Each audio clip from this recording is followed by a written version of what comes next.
tu as eu double peine. Non seulement tu es victime de ton bourreau, mais en plus d'être victime, on t'accuse d'être victime en fait. Ce qui est terrible parce qu'en fait, une victime, qu'est-ce qu'elle a besoin pour s'en sortir? Elle a besoin de compréhension, elle a besoin d'écoute, elle a besoin de pouvoir avoir un soutien. Mon père me terrorisait tellement, je ne pouvais pas verbaliser ou dire ou rien, je me laissais faire. J'arrivais pas à manger mon plat de raviolis. Il m'a mis la tête dedans, les raviolis étaient brûlants. J'avais eu droit à mes tout premiers cadeaux de sa part, une bande dessinée et un pins Garfield, parce qu'il m'avait violemment malmenée et ce jour-là, je sais qu'il avait eu très très peur. De masque Mhm. social que ce genre de personnes arrivent à mettre quand ce sont des histoires assez lourdes, que les autres autour ne se rendent pas compte. Et ça rend encore plus difficile l'histoire que l'on a envie de raconter. Tout le quartier disait: «Ah là là, il est tellement super ton père Aline, il est génial, il est incroyable, tu as de la chance». Donc il y avait la vie à la maison et il y avait la vie à l'extérieur en quelque sorte. J'avais 4 ans, c'était complètement ma normalité à ce moment-là. J'ai été, victime d'inceste.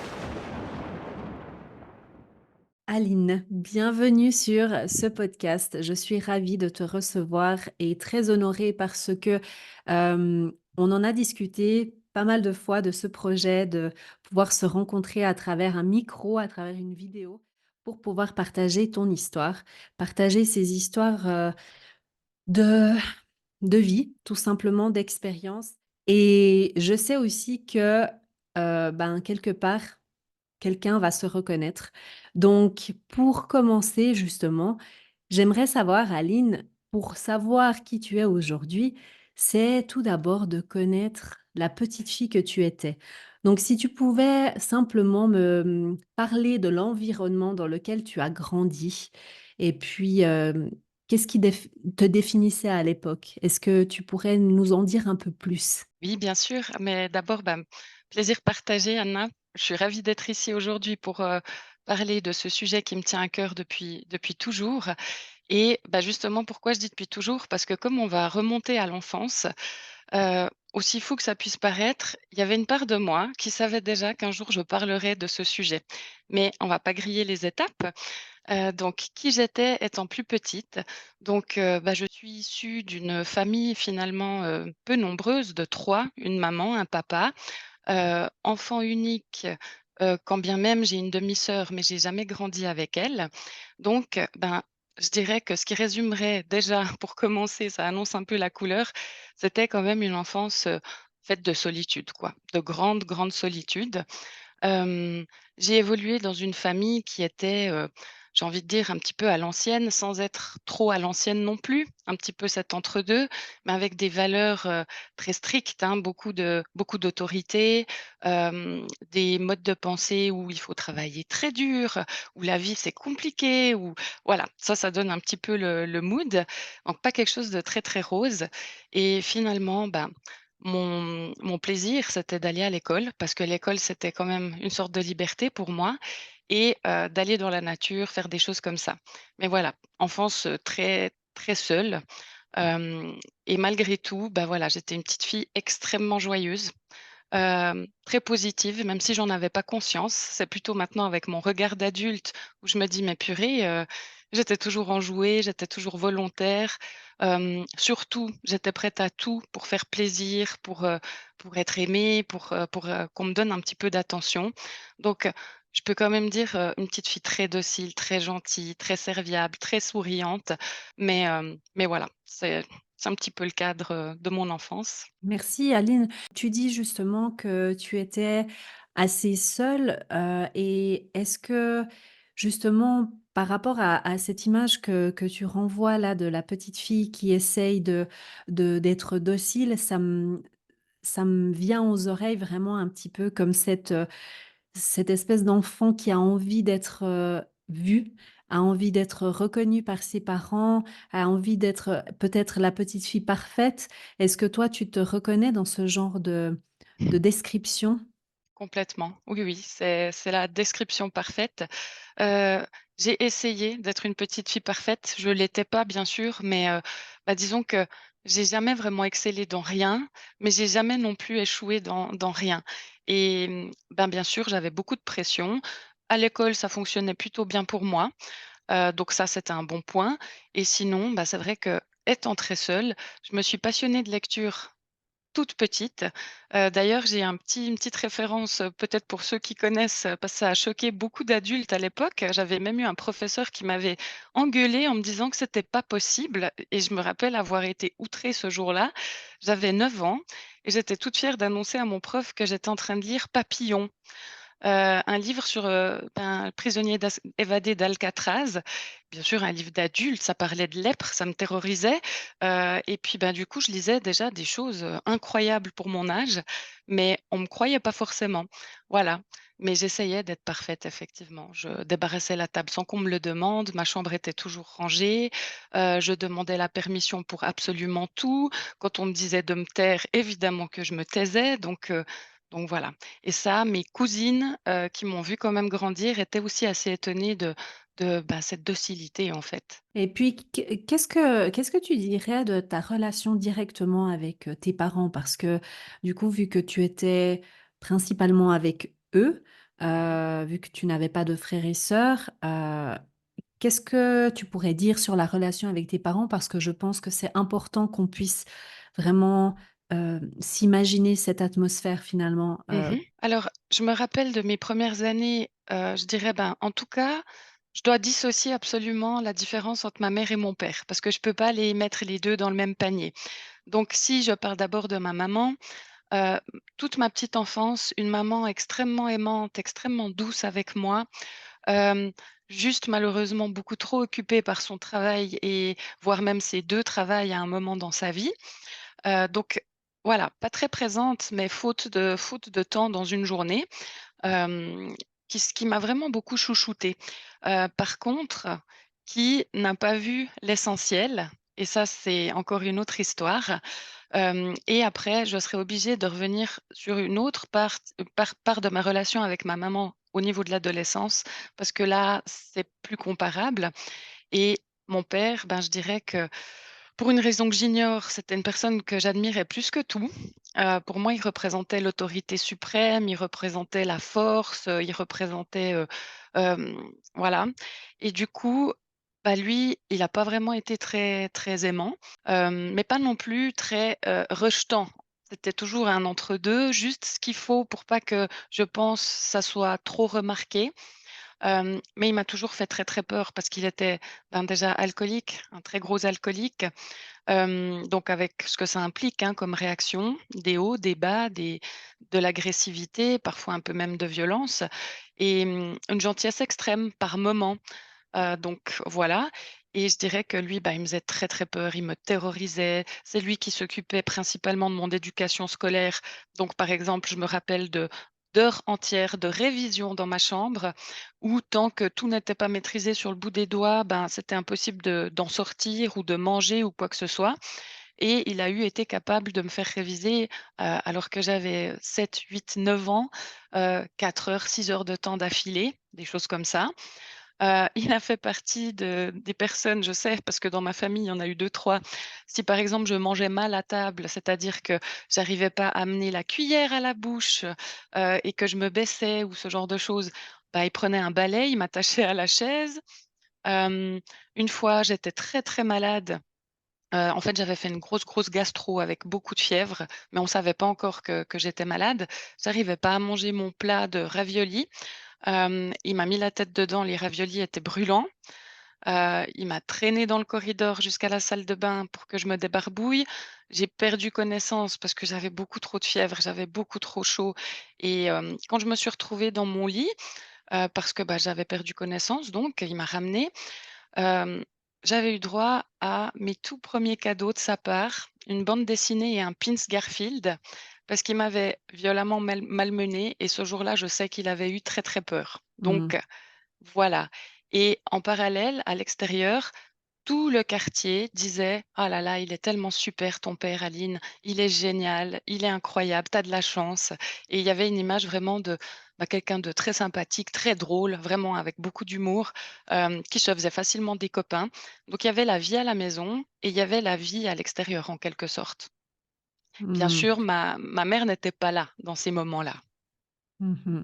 Donc il savait faire, en fait, les choses, on va dire, pour, se cacher, pour toujours être dans le paraître finalement, on dirait, hein, que, Oui. hem, ça alors pendant que tu parlais, j'ai pris des notes, vraiment j'ai presque rempli mon cahier tellement il y avait de choses parce que finalement, heu, tu nous as, je pense, bien donné l'image, on va dire, le portrait d'une personne qui est dans les extrêmes, qui, certainement a aussi beaucoup souffert avec, ses propres démons, qui, ben, ça n'excuse pas les choses évidemment qu'il a pu faire et puis, heu, vraiment cette espèce de masque Mmh. social que ce genre de personnes arrive à mettre, c'est fou parce que je reconnais, ce genre de personnage, hem, souvent,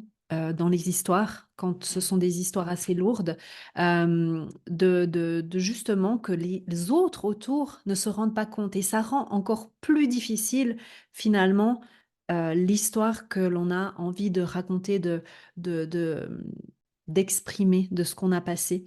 Voilà, je pense que c'était vraiment important de comprendre aussi qui cette personne était par rapport à tes yeux, à toi d'enfant et d'adolescente et justement, je profite d'aller dans cette direction-là parce que tu nous as parlé déjà à plusieurs reprises de ton adolescence et j'aimerais bien savoir un petit peu, justement, qu'est-ce qui a changé à ce moment-là de ta vie? Mmh. Alors, arrivé à l'adolescence, précisément en tout cas à l'âge de 12 ans, mon père déjà est comme pratiquement sorti de ma vie. Du moins les contacts se sont vraiment estompés, mes parents s'étant séparés entre-temps, ce qui a été pour moi une très, très bonne nouvelle, d'ailleurs qui m'avait valu presque une bagarre à l'école parce que, ben, j'étais très heureuse du divorce de mes parents et en parallèle, une copine de classe était aussi dans cette situation de divorce avec ses parents et elle, elle était malheureuse et en fait, on était en désaccord et ça s'était un petit peu monté dans les tours. Mais disons que le divorce a clairement aidé pour moi sur la partie séparation avec mon père. Par contre, là, je suis rentrée dans une phase qui est tout à coup devenue extrêmement compliquée. Ma maman a fait une dépression. Ce qui est paradoxal, c'est qu'à cet âge-là, 12 ans, je ne savais pas du tout qu'elle était en train de faire une dépression. Donc, je ne savais pas trop qu'est-ce qui se passait, qu'est-ce qui clochait. J'ai vu comme du jour au lendemain une maman qui dormait énormément, mais c'était même terrible, hein, ça pouvait être, 16 heures par jour quand elle ne travaillait pas, qui tout à coup, ben, ne s'occupait plus de faire des courses ou de faire à manger ou enfin des choses comme ça. Avec une humeur très aléatoire, donc tantôt très gentille comme toujours, j'ai envie de dire, dans la globalité et tantôt, ben, j'avais presque envie de dire, mais un monstre sanguinaire qui montrait ses crocs et je comprenais pas pourquoi. Donc là, ben, c'était difficile pour moi parce que j'ai pas compris que c'était une dépression, puis qu'est-ce qu'on pouvait faire dans des cas comme ça. Donc voilà et en fait, là, ça a été quand même difficile parce qu'à l'adolescence, j'ai commencé à parler de ce qui s'était passé durant l'enfance et ma plus grande crainte, une de mes plus grandes craintes à l'époque, c'était justement de parler de ce qui s'était passé et des retombées, des représailles. Et j'en ai eu des représailles. Et ça a été très, très, très douloureux comme étape. Et j'ai vécu une période de rejet. Ma mère m'a complètement rejetée à un moment donné et j'ai dû partir dans un foyer. Je regardais justement par rapport à ce que j'avais noté parce que, là, on part dans l'adolescence et c'est fou parce que moi, je ne peux m'empêcher de me dire que même la ligne d'aujourd'hui, finalement, l'adulte, c'est presque comme si elle était encore un petit peu dans le flou et pourquoi j'ai cette impression-là? Parce qu'en fait, tu nous parles d'une adolescente et moi, en fait, je vois un enfant. Parce qu'à 12 ans, on n'est pas ado, on est enfant et que finalement, tu avais presque comme si, même encore aujourd'hui, tu vois, tu diminuais un petit peu ce qu'il en était et puis à 12 ans, moi j'ai une fille qui a 9 ans, hem, allez, en quelques années, elle y sera, et bien clairement, on n'est pas dans la période alors bien que de toute façon l'adolescence, ça soit, qu'un chiffre, hein, on va dire, mais c'est une période très, très compliquée. Mais là, vraiment, je vais dire, tu étais vraiment encore un enfant et c'est vrai que là, c'est ce que j'ai ressenti, c'est cette, volonté de s'en sortir, de se dire: «Ah, c'est bon maintenant, j'ai plus mon père, plus mon bourreau, mais finalement, tu t'es retrouvé dans une autre situation que tu n'as pas compris parce que tu as dû grandir trop vite et puis avoir des responsabilités parce que tu es devenu un petit peu, le parent de toi, ton parent. Et c'est vrai que en tant qu'enfant, ben, c'est très lourd et surtout que j'imagine, je sais pas, est-ce que tu as eu cette sensation un peu d'abandon finalement? Parce que, le fait de d'avoir, entre guillemets, «perdu» ton papa, c'était quelque chose de bien pour toi et l'anecdote que tu avais partagée, franchement, ben, ouais, quand on passe par ce genre de situation et que on a un bourreau à la maison, on est contente effectivement. On se dit: «Ah enfin, la lumière au bout du tunnel» et finalement, ben, c'était pas tout à fait, je pense, ce que tu avais imaginé. Donc, est-ce que tu as ressenti finalement un petit peu cet abandon, de cette vie que tu t'étais imaginée? Oui, complètement. Donc je me sentais extrêmement seule. Alors bien sûr, ce qui est drôle, c'est que tous les mots qu'on peut mettre en tant qu'adulte, avec des connaissances, bah, ça change la perception. Mais quand ce qui est important pour moi, c'est vraiment de revenir à, finalement, quand on est dans ces tranches d'âge-là, comment on voit les choses? On n'a pas cette notion que on subit un abandon ou qu'on a une blessure de rejet ou d'humiliation et toutes ces choses-là, c'est à l'âge adulte en lisant, les livres de Lise Bourbeau, pour n'en citer, qu'une seule, enfin, où on apprend à guérir de ses blessures et puis on apprend qu'il y en a potentiellement 5 et puis c'est à l'âge adulte que j'ai compris que, ah bah, j'avais tiré le gros lot vu que je cochais les 5. Mmh. Mais effectivement, abandon, rejet, je pense que c'est les 2 principales. Mais justement, une de mes particularités, c'est que je j'avais mon univers à moi quand même. J'avais mon monde à moi que je m'étais construit. Donc comme je l'ai dit, je lisais beaucoup, donc c'était aussi une évasion, un voyage pour moi, du temps qui passait sans que je m'ennuie. Je trouvais beaucoup de réconfort dans les livres et en dehors de ça, ben, ça peut paraître nunuche, hein, dit comme ça, mais j'avais un chat, par exemple, mon chat d'enfance et du coup, bah, c'était mon meilleur ami. Je me confiais à mon chat, donc je lui racontais tous mes malheurs, et puis j'avais vraiment l'impression que quelqu'un ou quelque chose m'entendait, était avec moi. C'est inexplicable. Donc encore aujourd'hui, je suis pleine de gratitude envers ce chat décédé depuis longtemps, mais qui a été un pilier vraiment. Et sinon, bah, je parlais, je sais pas, je parlais comme à l'univers, mais quand on est petit, bah, moi j'avais pas conscience qu'un univers en quelque sorte existait ou quoi. Enfin, mais je parlais à l'univers et ça m'aidait énormément. Mais c'est fou parce qu'en fait, quand on est enfant, on et qu'on vit des choses tellement, hem, importantes, choquantes, blessantes, que finalement on se construit son propre monde et on c'est un peu notre refuge. Mhm. On développe en fait des capacités, je dirais plus importantes que, on va dire, une personne qui n'a pas eu de défi vraiment à surmonter.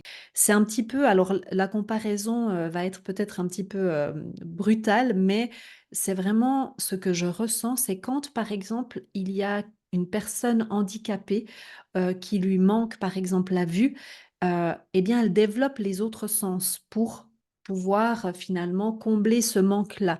Eh bien, nous, quand on a des défis majeurs dans nos vies, on apprend, surtout quand on est enfant, parce qu'on est beaucoup plus ouvert et beaucoup plus à l'écoute de notre propre douleur, eh bien, on comble ça par autre chose. Alors, comment est-ce que ça s'appelle? Parce que en tant qu'adulte, on veut mettre des mots sur tout pour tout expliquer, mais finalement, je pense que ça a été ta façon à toi que tu as trouvé pour te réfugier. Justement, pour moi, je pense que, heu, dans ton histoire, on peut déjà se dire que, oh là là, c'était, quand même il y avait déjà eu vraiment beaucoup d'épreuves qui se sont passées et la raison pour laquelle on a décidé de faire ce podcast, eh bien, c'était pour, une raison encore autre qui est vraiment, hem, la source de ta bataille, entre autres, de ta résilience. Justement, quel a été, genre le défi principal, dont tu es venu nous parler aujourd'hui? Alors tout ça effectivement, c'était un petit peu une façon de poser un cadre. Bah, disons que mon père, en plus d'avoir eu, les quelques défauts que j'ai énumérés au tout début, j'ai été, victime d'inceste et ça a commencé pour ma part très, très tôt. J'avais 4 ans quand, les premiers actes ont eu lieu et ça s'est arrêté environ à mes 8 ans.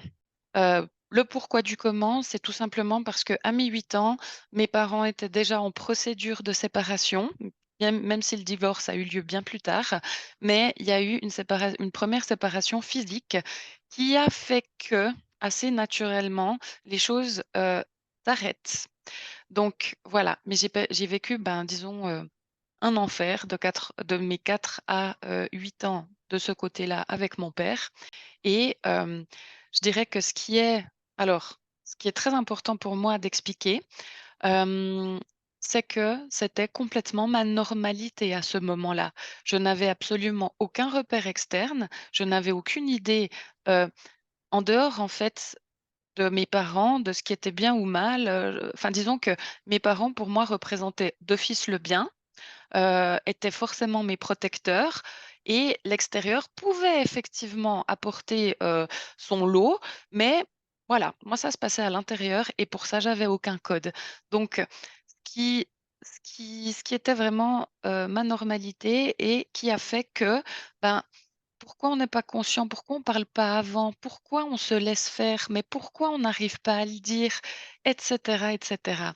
Parce que bien sûr, quand j'ai commencé à parler de ce sujet à mon entourage, heu, les premières questions ont été, de savoir en détail qu'est-ce qui s'était passé, et surtout: «Ouais, mais pourquoi tu as rien dit?» Ça, c'est la Mmh. question, je pense, qui revient le plus. Oui et puis c'est des questions qui sont insupportables, en fait, Mmh. parce que non seulement tu as le courage de pouvoir en parler, tu as vraiment quelque chose qui t'a poussé à le faire, un instinct de survie peut-être et ensuite tu dois presque te justifier. Donc tu es la victime dans cette histoire et tu dois encore te justifier auprès de personnes qui, elles, ne sont pas des victimes, mais seraient là normalement pour te soutenir et encore avec les questions, eh bien, ça remet en le pourquoi remet en doute ta parole et ça, c'est terrible et j'espère que en nous écoutant ici, parce que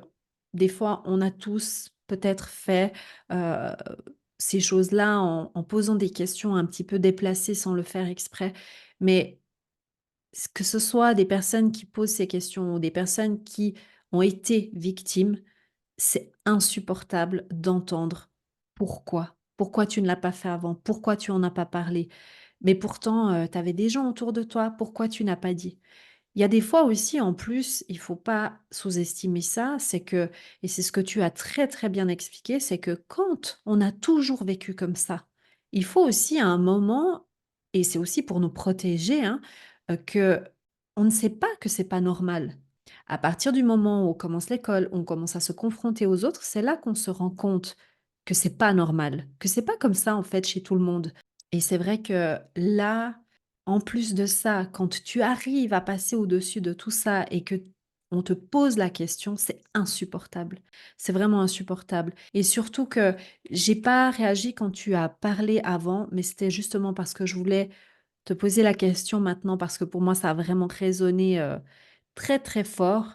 C'est, toi tu avais parlé à ta maman de tout ça, de tout ce qui s'était passé donc justement je voulais revenir sur cet épisode-là quand tu en as parlé à ta maman, parce que je pense que c'est une fois de plus un coup dur que tu as dû, surmonter.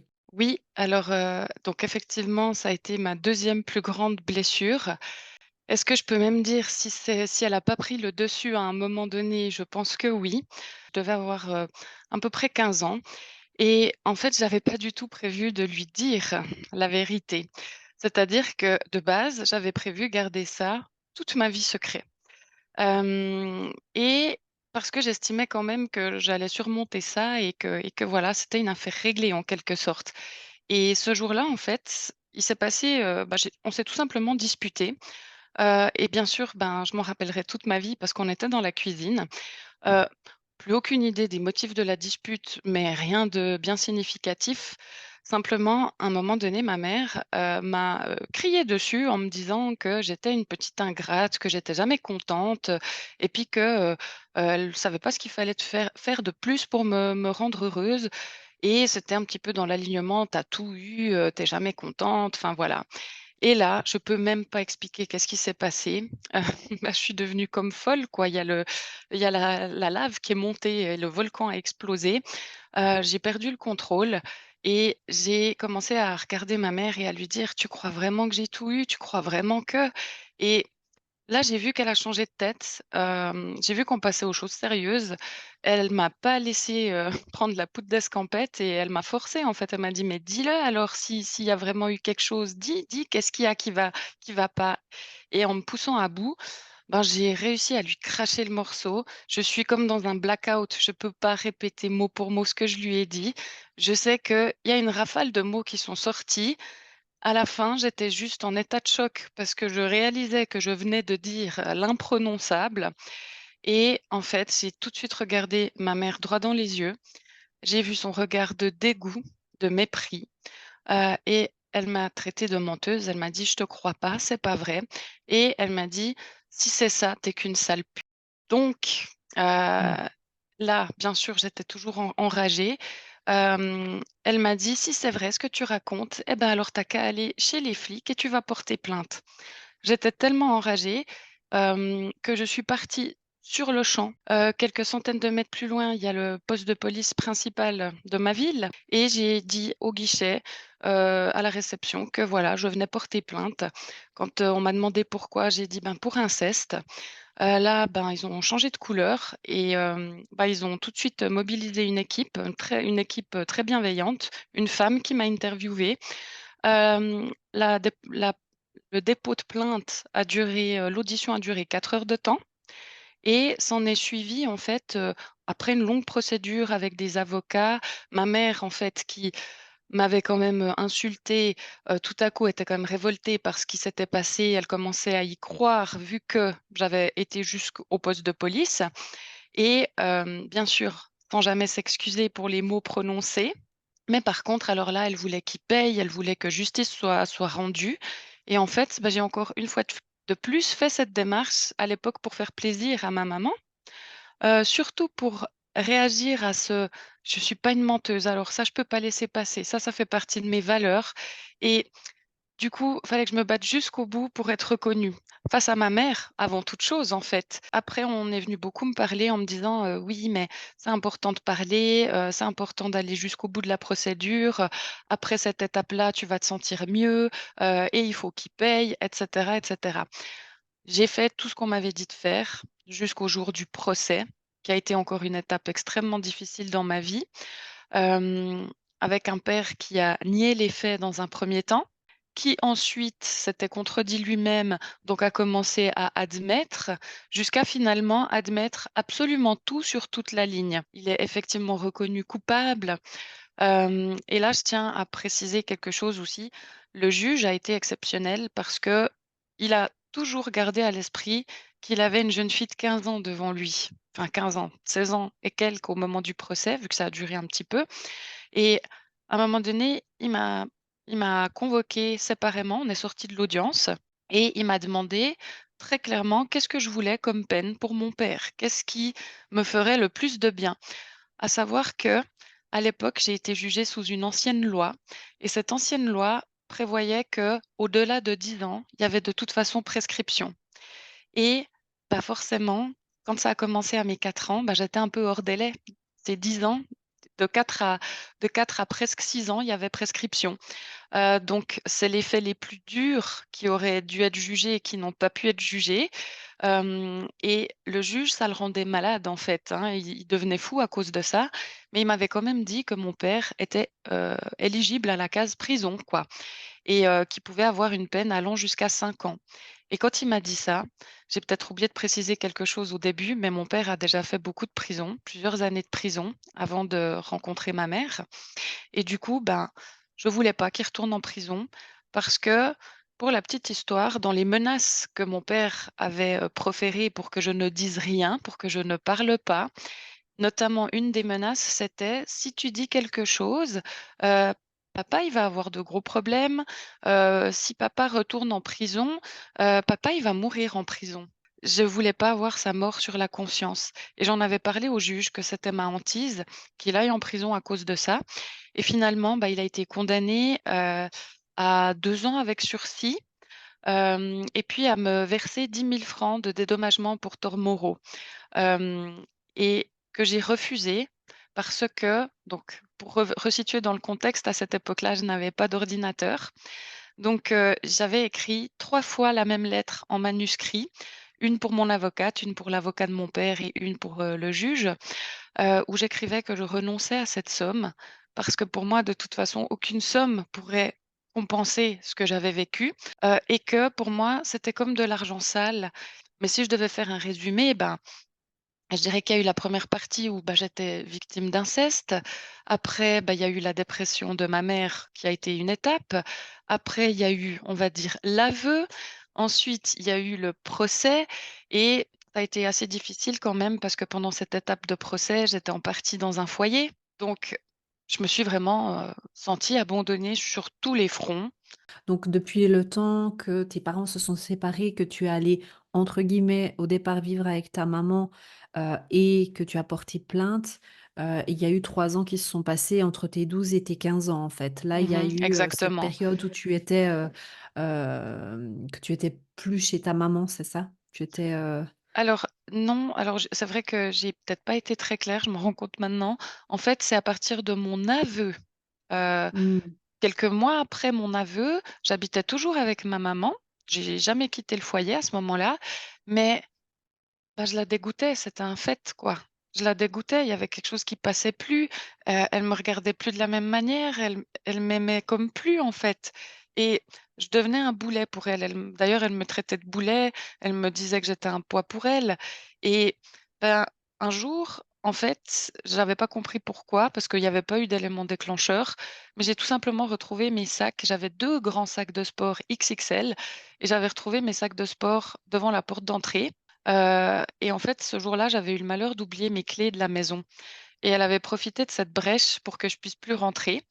Sauf que j'avais quand même un semblant de fierté à ce moment-là et quand j'ai vu mes 2 sacs traîner devant la porte, je savais qu'elle me mettait dehors. J'ai quand même sonné à la porte. Je me rappellerai toujours de cette humiliation. Elle avait ouvert la porte en laissant la chaînette de sécurité. Et elle m'avait dit de dégager tout simplement, donc c'était clair. Chose que j'ai faite, donc j'ai pris mes 2 sacs sur les épaules, je suis partie, mais j'ai eu de la chance parce que en fait, durant toute ma vie, j'ai eu comme des anges gardiens, des anges humains, des personnes qui ont croisé mon chemin au moment où j'en avais le plus besoin et en fait, j'ai eu à peine le temps de faire peut-être 200 mètres de marche avec mes sacs, sur les épaules. Je savais pas où aller.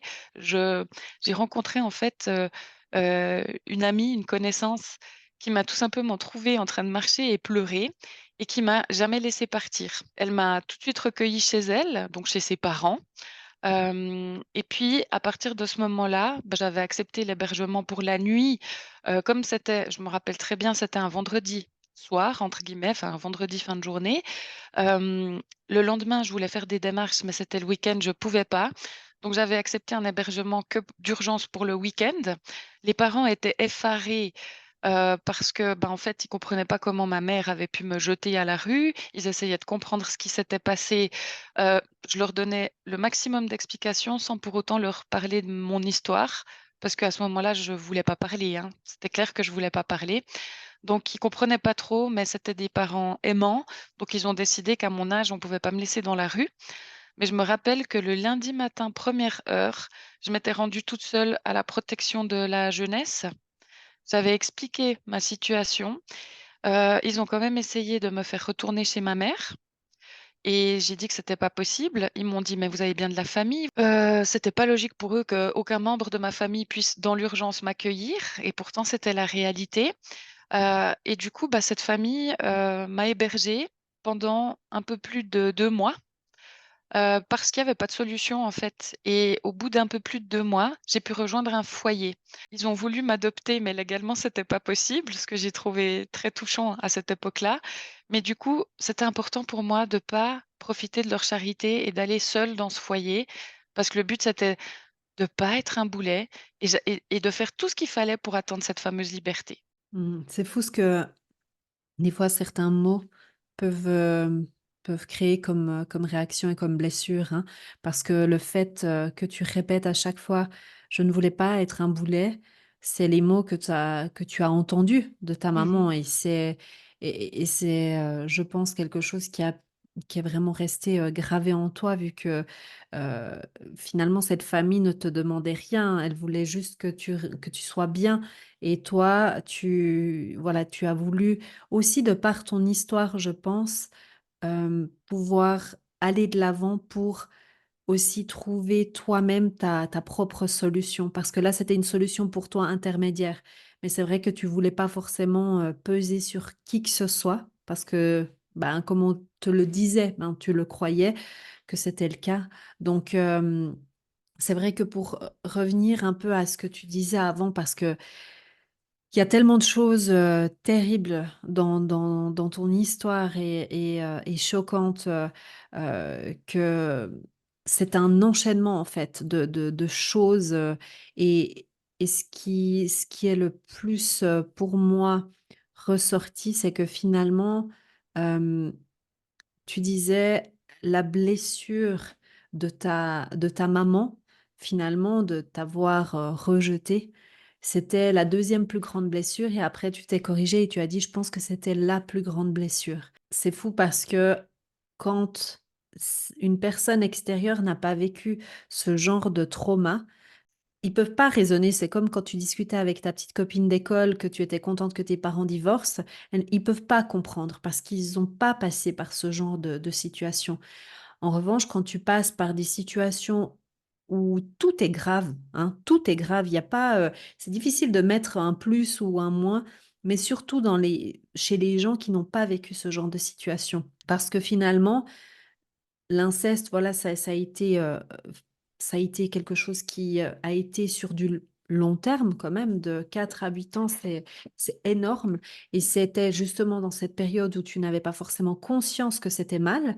Donc finalement, tu l'as vécu d'une certaine manière comme si c'était normal, jusqu'à ce que tu te rendes compte que ça n'était pas normal, mais finalement, tu t'étais raccroché un peu à ta mère et d'avoir eu cette deuxième trahison, je pense que c'est effectivement pour ça que, tu pouvais peut-être ressentir cette soi-disant deuxième plus grande blessure qui finalement était la plus grande blessure. Qu'est-ce que tu penses de ça? Oh bah, je pense que tu as tout très, très bien résumé, parce que, bah, oui, effectivement, ça a été le choc ultime pour moi, en fait. Ça a été, l'abandon de trop déjà, ça c'est clair, mais surtout, ben, elle a quand même eu un mot extrêmement dur à mon encontre.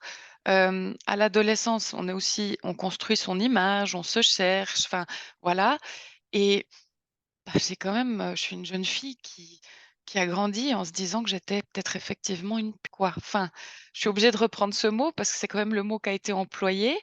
Il y a pas de soutien entre femmes ou ce genre de choses. Enfin, je crois qu'à l'adolescence, j'avais quand même un peu conscience de ce côté un peu girl power, un peu ce côté, ben, une maman, c'est bienveillant, on doit pouvoir se confier. Enfin et surtout, je crois que c'est pas je crois, je suis certaine que le pire dans tout ça, c'est que ça donnait raison à mon père, finalement. Mon père, dans ses menaces: «Maman, elle t'aimera plus, maman, elle te croira jamais, maman, maman» et d'ailleurs, c'est ces seuls moments de chantage, c'est ça qui est fou, qui, quand j'avais ces âges-là, 4 à 8 ans, le chantage me faisait comprendre que c'était pas net. Le chantage me faisait comprendre: «Tiens, il y a anguille sous roche». Mais Mmh. mon père me terrorisait tellement, je ne pouvais pas verbaliser ou dire ou rien, je me laissais faire, j'avais vraiment pour moi, ces menaces étaient réelles. Bah, elles étaient réelles, vu la réaction de ma mère. Mais en plus, ce qui est terrible dans tout ce que tu nous dis, je pense, c'est que finalement tu as eu double peine. Mmh. C'est non seulement tu es victime de ton bourreau, mais en plus d'être victime, on t'accuse d'être victime, en fait. C'est de ta faute. Ce qui est terrible parce qu'en fait, une victime, qu'est-ce qu'elle a besoin pour s'en sortir? Elle a besoin de compréhension, elle a besoin d'écoute, elle a besoin de pouvoir avoir un soutien. Et justement là, bah, tu l'avais pas. Donc maintenant, j'aimerais justement un peu comprendre comment as-tu fait pour finalement utiliser ces défis majeurs et les tourner en ton avantage? Ce que je pense que qui ne s'est pas fait en du jour au lendemain. Mais comment est-ce que maintenant la Aline d'aujourd'hui a pu se construire et est continuellement en train de se construire? Alors des outils concrets, j'en avais pas consciemment en tout cas, enfin, on peut pas vraiment parler d'outils. Je dirais que vraiment et ça, c'est la force que j'avais. J'avais une force qui sortait, je peux pas savoir d'où, hein, j'avais quand même, ça en moi et vraiment, ben, cette notion de liberté, j'avais comme en fait accepté donc j'ai su des années après qu'un mot existait, on parlait de résilience. Heu, J'avais accepté que, bah, il y ait des ombres au tableau, mais que finalement, ben, ça c'était qu'une seule partie, qui très probablement se terminerait dans les grandes lignes à un certain âge, donc la fameuse majorité.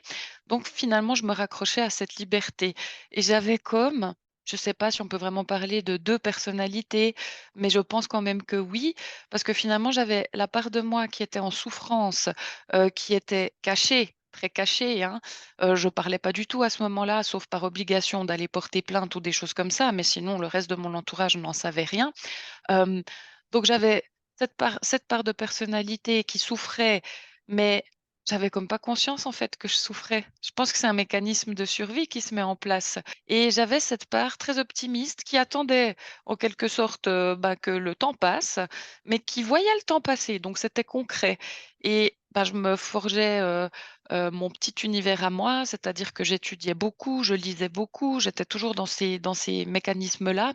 J'étais très ingénieuse, j'étais inventive, je faisais mes petits bricolages, un peu une petite MacGyver en herbe et surtout, j'étais quand même pas totalement privée de liberté. Ça veut dire que, bah, finalement, on s'occupait pas trop de moi. Donc, bah, je suis partie beaucoup en nature. J'étais proche de la forêt, j'allais pratiquement tous les jours avec mon vélo dans la forêt. Donc, bah, voilà, j'avais une part de moi qui montrait une certaine facette et puis une autre part qui gardait tout pour elle.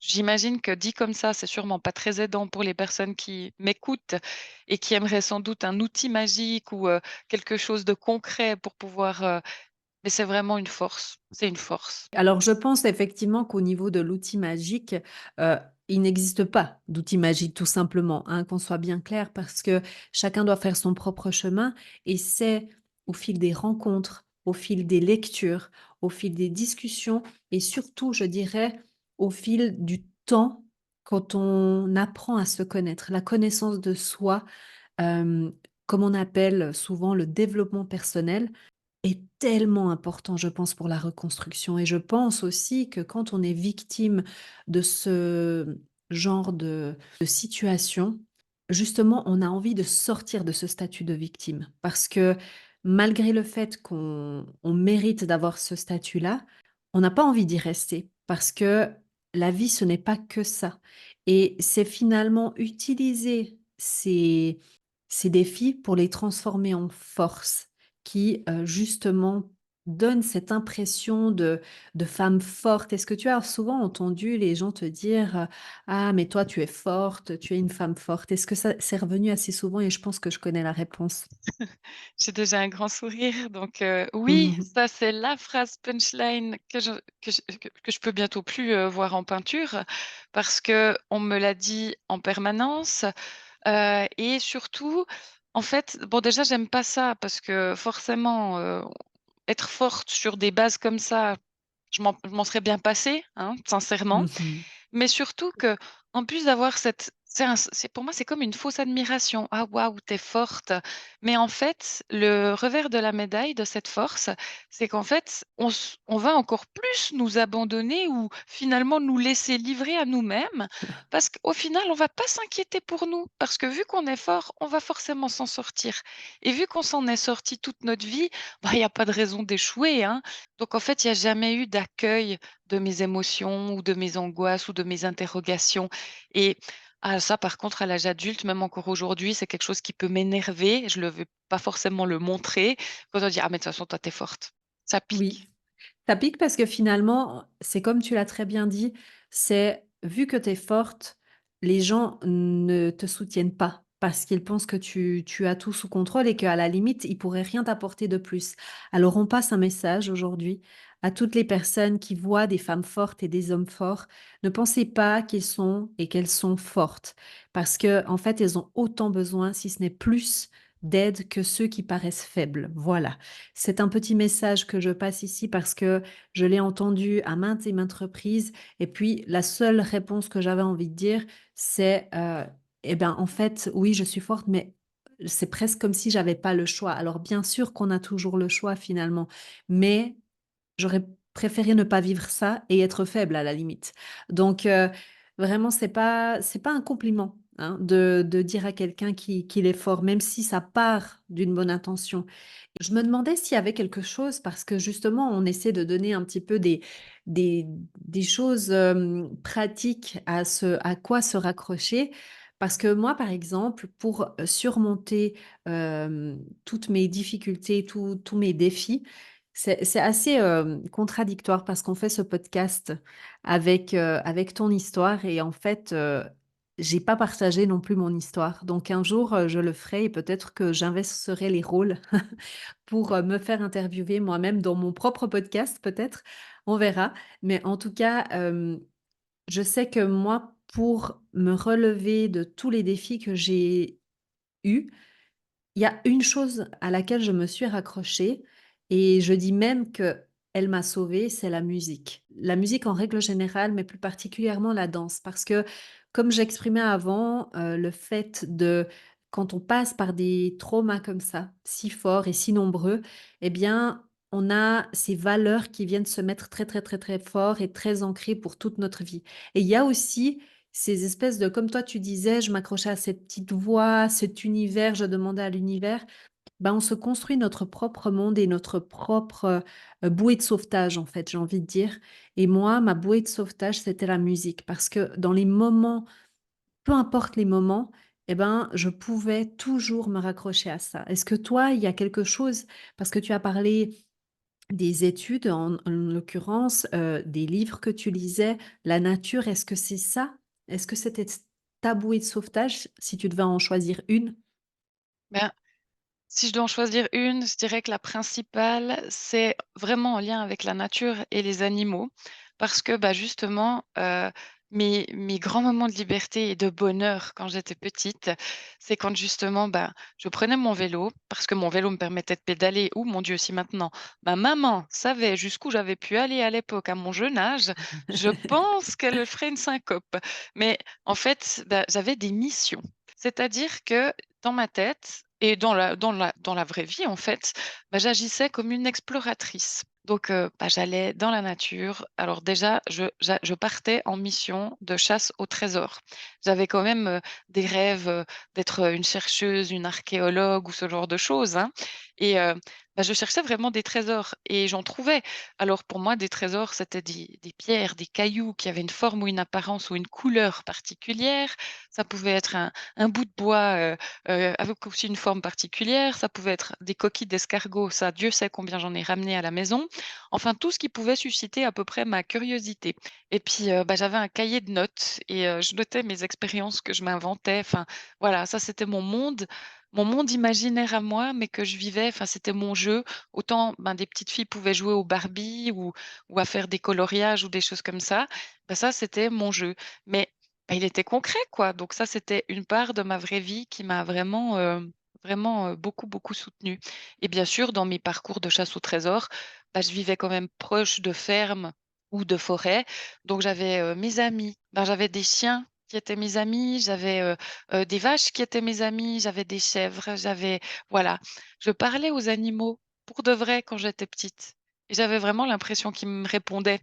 Donc voilà, c'est c'est mes amis animaux, je pense, qui m'ont beaucoup, beaucoup soutenue et c'était je sais pas, il faut le vivre pour le comprendre. Je pense que beaucoup de personnes se reconnaîtront. Encore une fois, j'insiste sur ce fait-là, mais je pense qu'on développe vraiment quelque chose de particulier.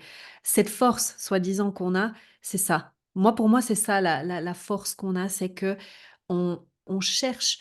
absolument à se sauver, à survivre, parce qu'il faut bien mettre les choses dans son contexte. On aurait pu, heu, ne plus être là par rapport à certaines épreuves qui sont passées, mais on a choisi, on a vraiment choisi parce que c'est un choix. On ne le savait pas à l'époque, mais on a choisi de vivre, de survivre et de se battre et là, pour cette chasse au trésor, c'est un très joli pied de nez à cette vie qui t'a été imposée parce que c'est celle que tu n'avais pas choisie et celle-ci-là, tu l'as choisie et d'ailleurs, heu, j'aimerais bien qu'on parle un petit peu du dragon de Pandora parce que ça fait une belle histoire, une belle fin d'histoire parce que le but justement de ces épisodes de podcast, d'expériences de vie, dont on a tous une histoire à raconter, c'est de voir que au bout du tunnel, il y a vraiment la lumière et que si on décide, parce que c'est un choix, je le répète, c'est un choix de vouloir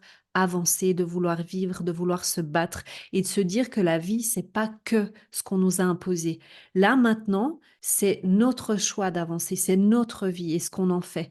Et le dragon de Pandora, c'est un de tes choix et quel beau choix. Tu peux nous en parler un peu? Oui, bien sûr, alors, avec grand plaisir. Hem, alors ça va peut-être pas t'aider dans ton montage parce que pour moi, le dragon de Pandora, c'est l'aboutissement. Donc je pense que c'est bien de terminer par ça. Par contre, il y a encore deux sujets que j'aimerais, évoquer, qui me paraissent vraiment, très importants. Parce que tu as dit une phrase qui m'a transpercée, ça m'a vraiment fait quelque chose dans le cœur. On choisit de vivre. Ma soif de vivre, en fait, elle était très forte et ce qui fait que j'ai eu beaucoup de pensées noires dans ma vie, mais pas une seule seconde de pensée suicidaire. Voilà. Et ça, ben, je sais pas, c'était quelque chose d'émouvant qui quand tu as dit ça, je me suis dit: «Ouh là, l'adulte aujourd'hui se rend compte que la petite fille, la petite Aline, elle avait conscience de ça» et ça me touche. Oui, et ben, ça me touche aussi parce que ça fait écho aussi avec les pensées de la petite Anna qui, rejoint tout à fait ce que tu as dit. C'est que, c'était vraiment un choix de vivre. Parce que effectivement, il y a des moments où la douleur est tellement forte, la les situations tellement pénibles qu'on ne voit pas de solution.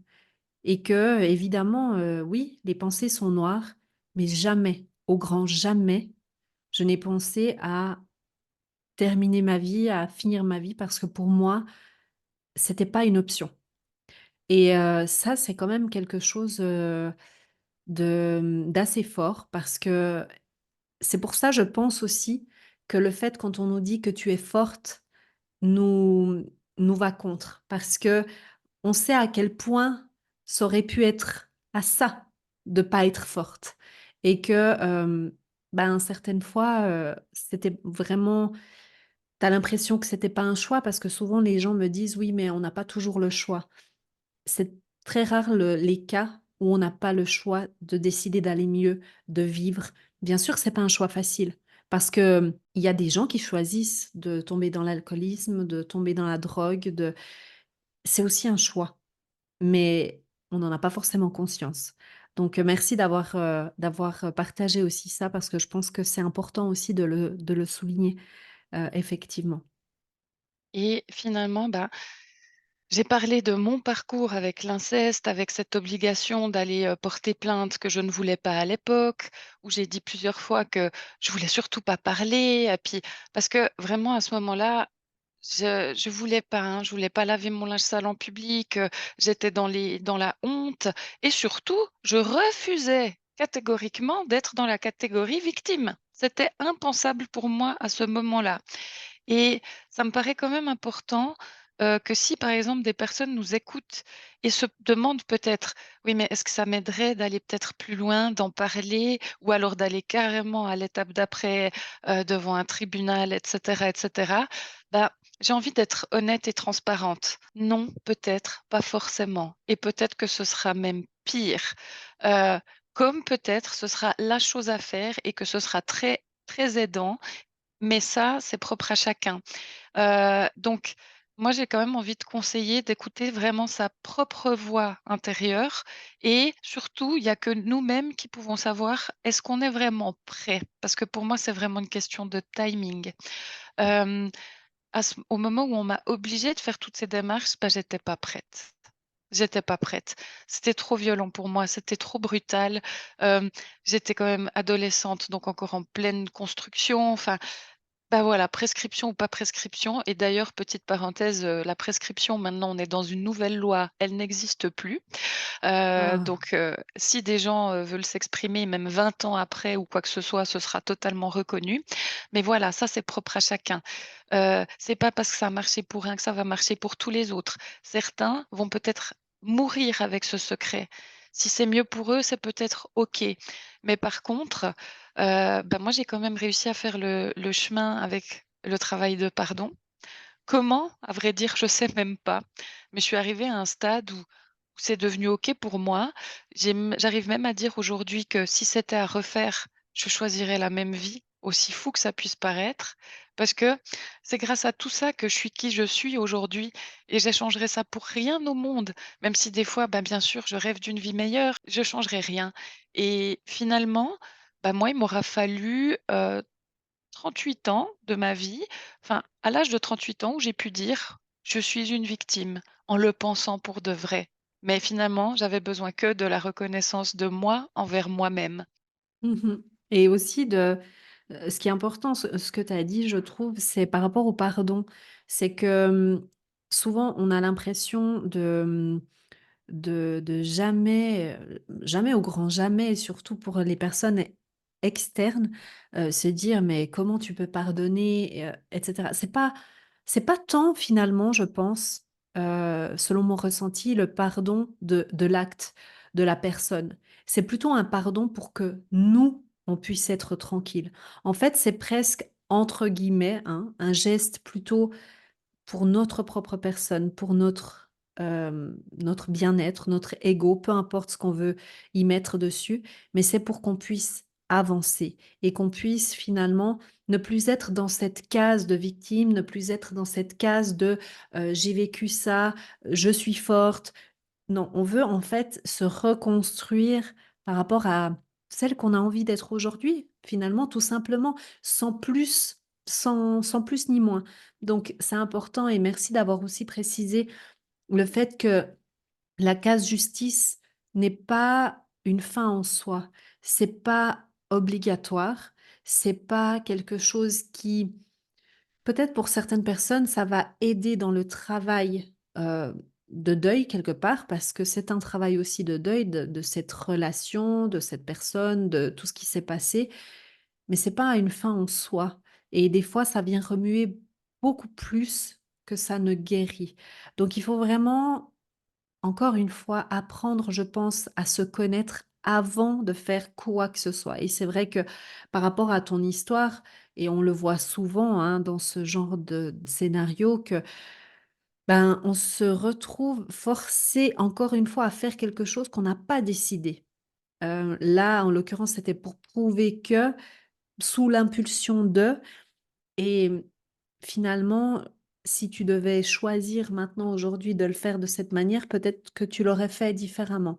Hem, donc merci d'avoir précisé cela parce que je pense que c'est important aussi de savoir que c'est OK aussi des fois de vouloir juste garder le silence, mais de savoir que tu as le droit d'être toi-même, d'avancer, de finalement tourner cette expérience en ta faveur pour que jamais ce qui t'est arrivé n'ait servi à rien. Parce que pour moi, c'était insupportable de me dire que finalement, toutes les épreuves dans la vie, toutes les choses qu'on passe, ben, finalement ne servent à rien du tout pour moi, pour la personne que je suis aujourd'hui. Est-ce que tu aimerais, rajouter quelque chose? Parce que moi j'ai pas oublié le dragon de Non, non, Pandora. non, non, moi non plus. Mais oui, peut-être encore, juste le fait que j'aimerais vraiment, je sais pas, je s spontanément envoyer beaucoup d'amour à toutes les personnes qui se reconnaîtront, tout simplement leur dire qu'elles sont pas seules.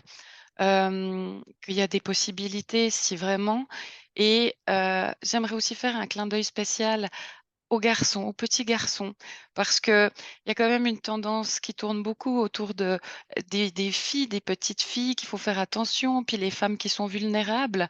Mais j'aimerais aussi qu'on mette en lumière qu'il y a malheureusement aussi beaucoup trop de petits garçons et sous couvert d'une force masculine, virilité ou que sais-je, ben non, non et c'est aussi OK, d'en parler. Et ce n'est pas une honte, ce n'est pas de la faiblesse ou quoi que ce soit, bien au contraire et ça me touche parce que mon radar intérieur, c'est comme un radar à sentir les gens qui souffrent. Hem, je sais, j'en ai rencontré plus d'un et voilà, ça c'est quelque chose qui me touche. Peut-être un Très jour important, aussi ouais. effectivement. Peut-être aussi un jour, œuvrer vraiment en tant qu'ancienne victime pour aider justement les autres victimes. D'ailleurs, bah, si je peux profiter de ton podcast pour, le faire un petit appel du pied, Absolument, si si absolument. quelqu'un est dans cet environnement-là et pense que quelqu'un comme moi pourrait apporter quelque chose, bah, franchement avec plaisir pour un contact, quoi.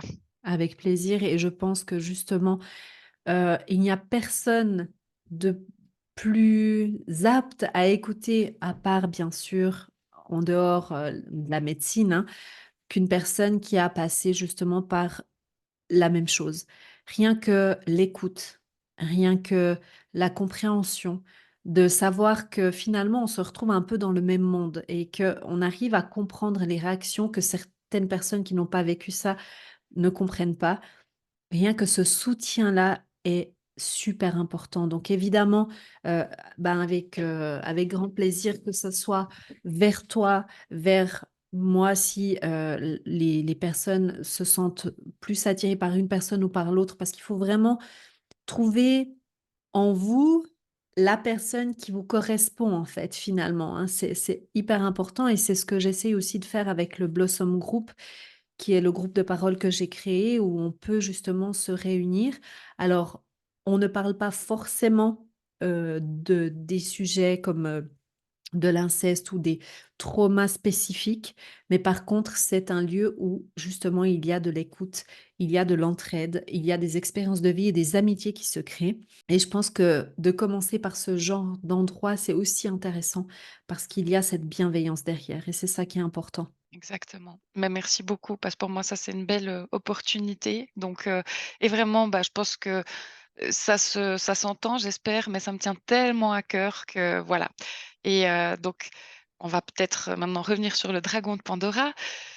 Donc tout ça, toutes ces épreuves m'ont amené quand même à faire énormément, peut-être même beaucoup trop de développement personnel en tout genre, en tout genre.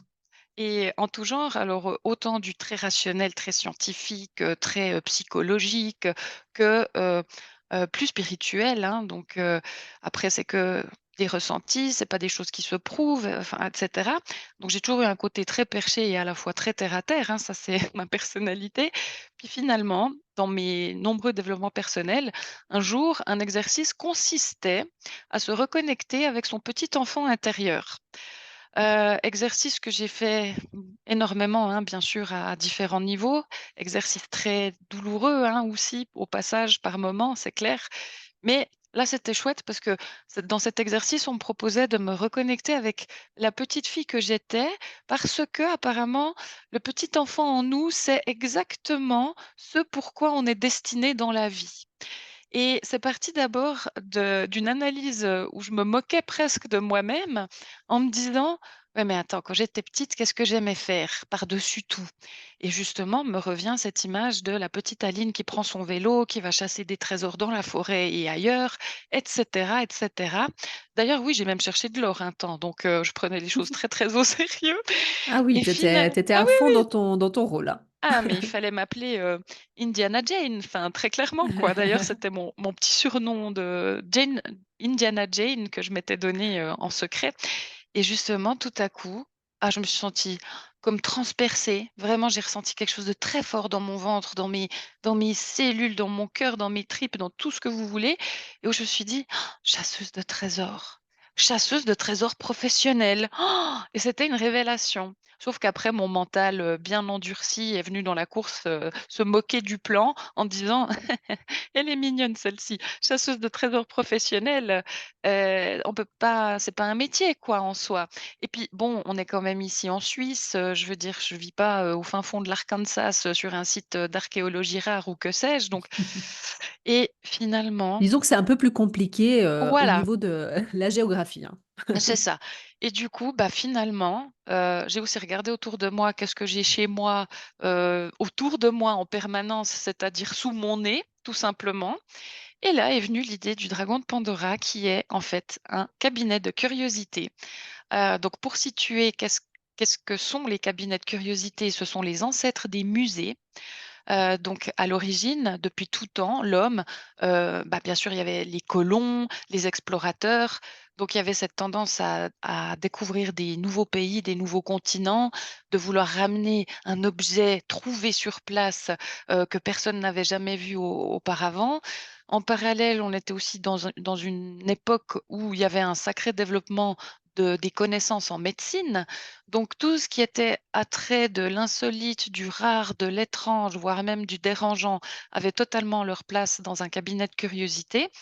Et c'est vrai qu'aujourd'hui, c'est devenu un petit effet, un petit retour, effet de mode.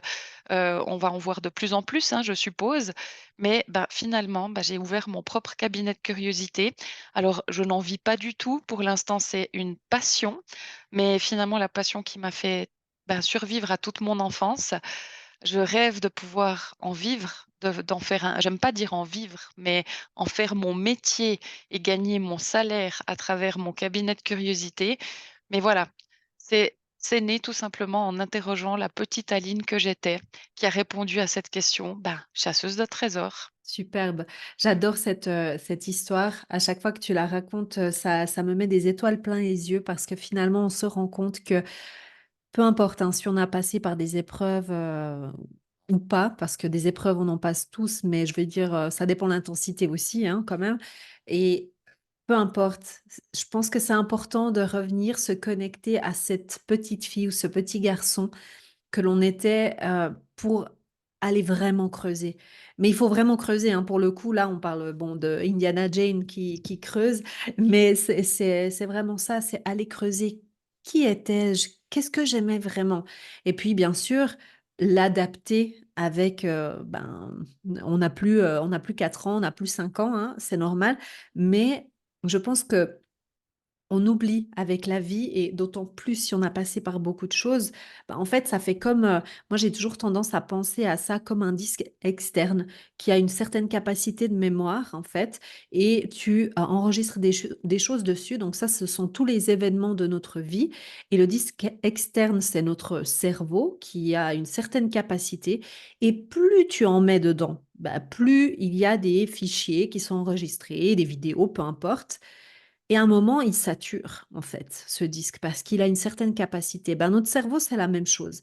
Et c'est clair que en revenant sur, tout ce qui s'est passé dans ta vie, ben, ce disque, il était, déjà bien saturé, on va dire. Donc c'est vrai que il faut faire de la place, aller enlever quelque part et c'est avec le développement personnel, avec le travail sur soi. Donc encore une fois aussi, j'aimerais aussi, lancer cette, bouée, on va dire, si je peux dire ça comme ça, c'est que il n'y a pas de honte à aller consulter un psychiatre ou un psychologue pour pouvoir se faire aider, pour avancer.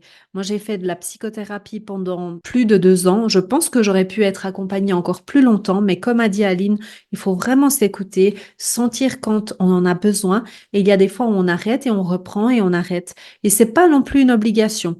Mais en tout cas, si, vous en avez besoin, c'est pas une honte, c'est OK. Hem, Parce que justement pour vider cette, pour que je revienne à mon à mon disque dur, eh bien, c'est important de se faire accompagner, de se faire aider et d'avancer pour libérer de l'espace pour justement aller se reconnecter avec l'essence de notre personne et l'adapter au goût du jour. Donc, très belle histoire et je mettrai, de toute façon tous les liens en barre d'infos pour que des gens qui ont envie de te contacter puissent te contacter et qui viennent découvrir les pépites que tu as sur ton site internet du Dragon de Pandora. En tout cas, ça a été vraiment un plaisir de pouvoir parler avec toi. Ça a été un honneur de pouvoir t'avoir comme première invitée sur ce podcast. Je l'ai rêvé. Tu m'as permis de réaliser ce rêve, donc je te remercie. Et j'espère que pour toi, ton dragon de Pandora et tous tes rêves se réaliseront parce que il ne faut pas oublier de suivre ses rêves car ils connaissent le... Chemin. Ah, bravo! J'ai la ref, j'ai la C'était, ref. Oui, c'était oui. quand même pour voir si tu avais la ref. Ah, bien évidemment, bien évidemment. Sinon, ces 25 dernières années de développement personnel, ça- Ouais. quand même, il faut que ça serve à quelque chose.